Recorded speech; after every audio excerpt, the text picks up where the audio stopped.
नमस्कार मित्रों, अगर अचानक आपके सामने शेर आ जाए तो आप क्या करोगे? बिल्कुल, ये हमारे साथ हुआ है। जो गिर अभयारण्य है, शासन जिसका मुख्यालय है, वहाँ ये दो मादा शेरनियाँ शिकार के लिए निकली और हमारी जिप्सी ठीक इनके सामने थी। मित्रों, ये भी अद्भुत रोमांच था। आओ बात करते हैं।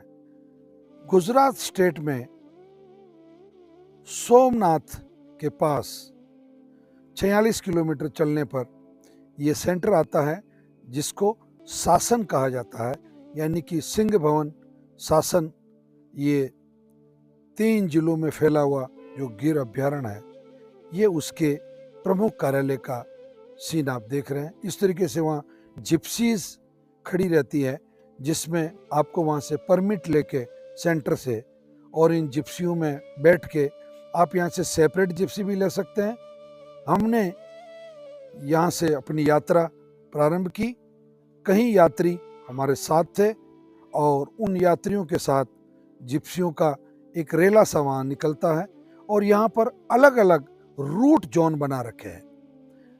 हमें जो रूट जोन अलॉट हुआ था वो था रूट नंबर 4, यानी कि मोटा माटी एक रूट को करीब करीब 25-30 किलोमीटर की लंबाई में बांटा गया है। एक रूट पे 5 जिप्सीज जा सकती है। अब जिप्सी कहने को कहा जा रहा है, परंतु आजकल बोलेरो जो है कंपनी की, काफ़ी चौड़ी सी गाड़ियाँ, काफ़ी कंफर्टेबल, इस ऑफिस से जब रवाना होती है तो रोमांच होता है। चलते चलते हमने करीब 15 किलोमीटर का सफ़र तय कर लिया था। सामने से 2 शेरनियाँ। आप कल्पना कीजिए, अगर अचानक से आपके सामने शेर आ जाए तो आपकी क्या हालत होगी। हमारे साथ बिल्कुल वैसा ही हुआ। हमारी जिप्सी के सामने 2 मादा शेरनियाँ बिल्कुल अपनी ठाठदार चाल के साथ में हमसे मात्र 8 फीट दूरी पे। आप सोचिए, कल्पना कीजिए वो दृश्य कितना रोमांचक रहा होगा, कितना आनंददायी रहा होगा। और इन दोनों शेरनियों का हमारी तरफ देखना, ईमानदारी से कह रहे हैं, डर हमें नहीं लगा था, परंतु हमने सलूट किया इनकी बहादुरी को और जंगल के उस नियम को कि राजा आखिर राजा ही होता है। और ये तो फिर 2 रानियां थी और एक साथ निकली थी अपनी शिकार के लिए। देख रहे हैं ये कितना सुंदर दृश्य है।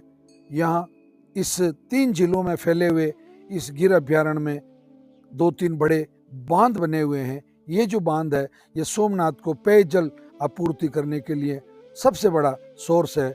इस बांध की पाल के ऊपर से होके वाहन गुजरते हैं।